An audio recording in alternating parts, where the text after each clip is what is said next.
So there's a bit of confusion over if you are the spouse of an EU citizen, are you allowed to travel freely within France and the EU, or does the 90 out of 180-day rule still apply to you?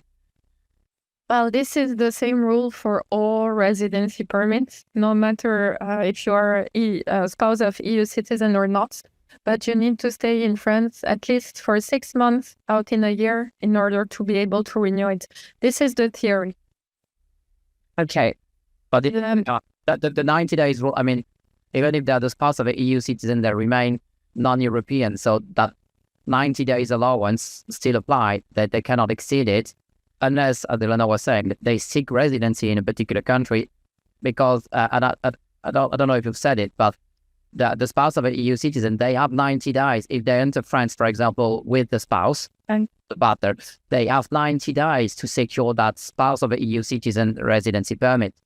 So it's actually because of that, because there is still the 90 days allowance that they should not have exceeded, although there is a bit of a tolerance. Yeah, and to clarify that doesn't, you don't get a sort of free pass on the 90 out of 180 vehicle just as you're okay.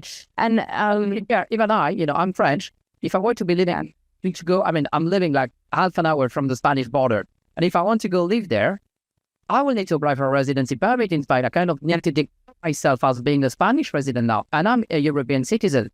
So, it's just that I have a bit more of a tolerance out of like 6 months, but nevertheless, you're supposed that you are switching countries, and, it's not like you're just traveling around.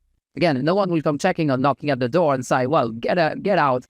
But, yeah, you're supposed to say what you're doing. Yeah, for EU nationals, there is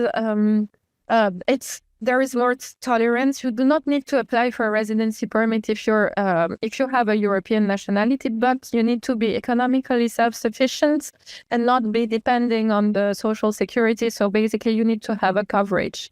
These are the rules. But if you follow them, you do not even need to apply for anything as a EU citizen.